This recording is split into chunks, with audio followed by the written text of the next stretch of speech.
Bonjour. Alors, mon nom est Lise. Alors, Vincent, je vous présente Pierre, Vincent, mon mari. Alors, nous sommes mariés depuis 40 ans. Nous avons 4 enfants, 3 petits-enfants. Donc, on connaît ça un petit peu, la vie de couple. Et ce qu'on va vous présenter aujourd'hui, c'est, dans le fond, selon Yvon Dallaire, les étapes de la vie de couple. Les études démontrent que la vie de couple nous amène à vivre différentes étapes. Et puis, je suis allée chercher ma petite tortue, que je trouvais qu'elle représentait le couple. Et bon, Pierre, Lise, alors chacun nos ailes, et ensemble, on a notre vie de couple. Alors, la petite tortue qui est ensemble, qui se complète. Alors, les étapes ne sont pas découpées dans le temps. Elles vont et viennent selon les événements, selon les situations que la vie nous amène. La première est la fusion, la lune de miel. Chacun est à son meilleur. Chacun est tout pour l'autre. Tu sais, on est collés, on ne veut pas se laisser, on ne veut pas de visite parce qu'on est trop bien ensemble, on fait des choses ensemble. Puis souvent, ben, ce que tu veux, ben, je le veux aussi, et vice-versa. Donc, on peut passer des heures à bavarder, à se connaître, à mieux se comprendre. Et on pense que l'amour qu'on a ensemble va nous permettre de traverser les difficultés de la vie. Mais la vie est ce qu'est la vie. En continuant à vivre ensemble, vient la lutte de pouvoir. Hein, ce que tu voulais, je le voulais, mais là, moi, je veux des choses, puis tu ne m'écoutes pas, et puis bon, ça crée des chicanes souvent. Alors que l'autre était sans défaut au début, bien là, je vois presque juste ça. Alors, c'est pas intéressant de vivre comme ça. Et chacun, on est avec nos attentes, nos projets, et on arrive difficilement à communiquer. Donc, un besoin de s'affirmer, d'être soi-même, un besoin de se dire à l'autre, dire les besoins, dire les attentes, pour pouvoir s'ajuster. C'est une étape qui est cruciale pour que le couple arrive à se solidifier. On a à apprendre à vivre avec nos différences, qui sont souvent complémentaires. Et cette étape-là de lutte de pouvoir, là où je m'affirme et que l'autre s'affirme, puis là, on devient en contradiction, où on a à apprendre à être mieux ensemble, c'est souvent là, ça passe ou ça casse, malheureusement. Mais si on est arrivé à mieux s'entendre, on est arrivé à partager le pouvoir, alors à ce moment-là, si on est arrivé à s'ajuster, à se respecter, c'est le moment où les deux personnes, Lise et Pierre, qui ont chacun des projets, que ce soit un sport, que ce soit une sortie avec les amis ou peu importe, mais on revient avec le nous, hein? On revient ensemble, on revient avec des moments où on prend du temps pour soi comme couple. Ensuite vient l'engagement. Yvon Dallaire va dire que c'est le moment où, peut-être le meilleur moment pour le mariage, pour ceux qui le désirent. Parce que là, on connaît bien l'autre, on est arrivé à s'ajuster et on est capable de fonctionner ensemble, on est capable de voir plus loin. Et la dernière étape qui est l'ouverture aux autres. Alors les couples heureux, je n'ai pas dit parfait, j'ai dit heureux, deviennent des exemples pour leurs enfants, leurs petits-enfants et les gens autour d'eux. Parce que le réel fondement de la vie de couple, c'est l'amitié. L'amitié qui vient avec nos affinités, avec nos complémentarités. Pierre voulait nous partager certaines situations à travers ces étapes qu'on peut vivre. À l'intérieur de toutes ces pierres-là, il peut s'insérer des sous-étapes, si on peut dire. On a des enfants, on a des petits-enfants, et aussi on a des parents. Là, je vais vous amener sur le côté des parents. Moi, ma mère, elle fait de la démence, qui a besoin de plus de support, d'encadrement. Et Lise, son père, lui, est en chaise roulante ou des problèmes de santé là aussi. Et il ne faut pas seulement s'occuper de nos parents.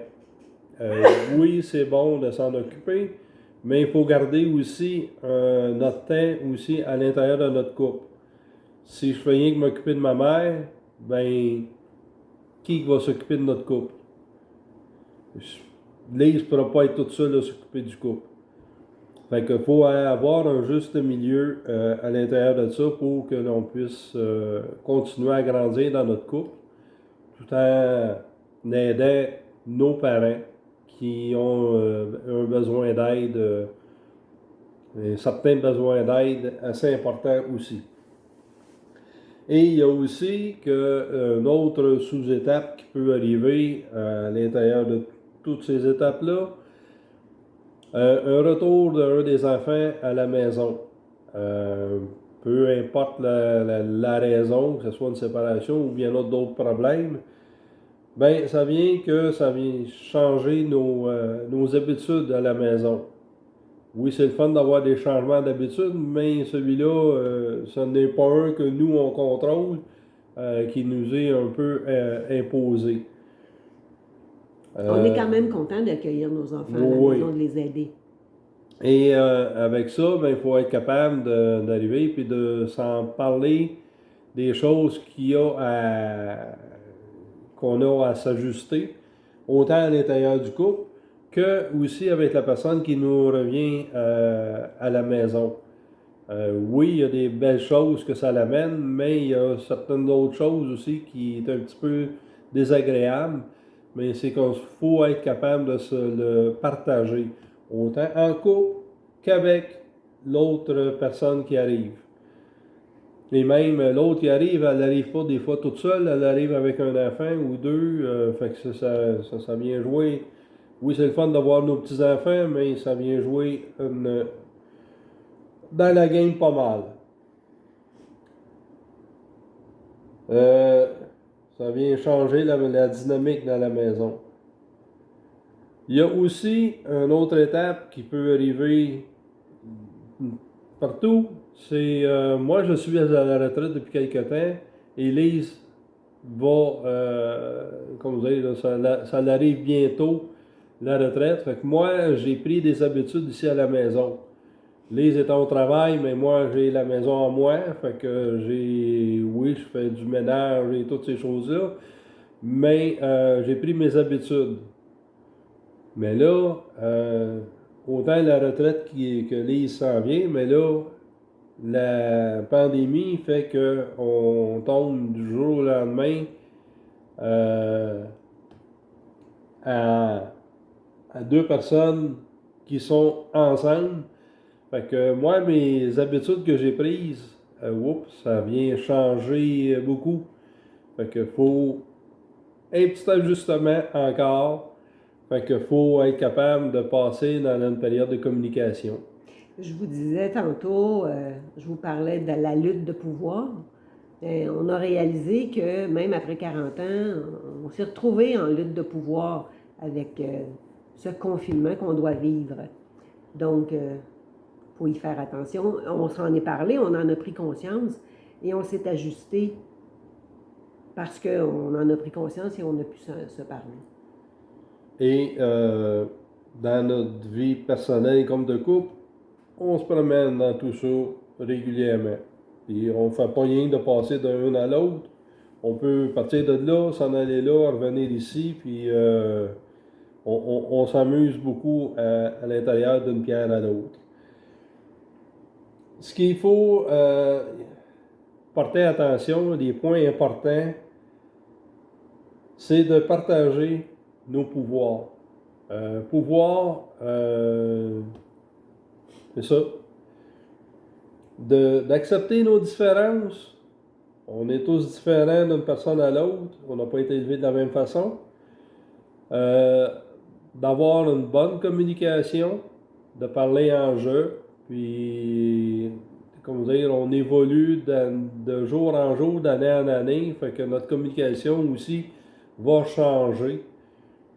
Et de porter attention à ça, d'avoir des projets à court, moyen et long terme, qui fait qu'on garde notre vie individuelle et de couple en vie, en ayant des projets, mais ça, on est ciblé sur quelque chose. De s'entendre sur les aspects financiers. Moi, je suis un dépensier, Lise, c'est une économe, fait qu'il faut faire un juste milieu pour que les deux soient gagnants, contents. De ne pas se coucher fâché ou en conflit, autant dans notre couple qu'avec d'autres personnes, de voir qu'il faut être capable de passer à travers ce conflit-là pour être capable de mieux s'endormir, pour pas qu'on fasse rien que penser à rêver à ça toute la nuit. Puis aussi d'avoir des désirs personnels, des désirs dans notre couple. Fait que il faut avoir des désirs autant que des rêves. Et c'est ça. Je voudrais ajouter, tu as parlé de communication.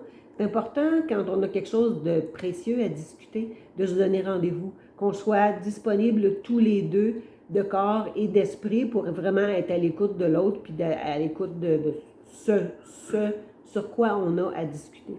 Une autre chose que je trouve importante, si un des membres du couple a un grand projet, un projet qui va demander beaucoup d'heures, qui va demander peut-être des voyages, qui va demander d'être moins présent à la maison, c'est important que l'autre n'ait pas de grands projets pour pouvoir combler, pour pas que la famille, la vie de famille en souffre trop. Donc, quand le projet est en place, là, on peut retrouver une routine et puis les deux reprennent plus chacun leur tâche.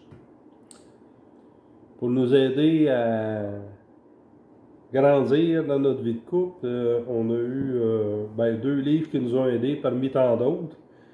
Il y en a un ici que je vous montre. Qui sont ces femmes heureuses de Yvon Dallaire? Et il y a l'équivalent aussi pour les hommes, qui sont ces hommes heureux. C'est 2 livres qui nous ont aidés. Et de bien porter attention, de lire autant notre livre sur moi, les hommes, que celui des femmes. J'ai appris sur moi-même dans le livre sur les hommes, mais aussi j'ai appris un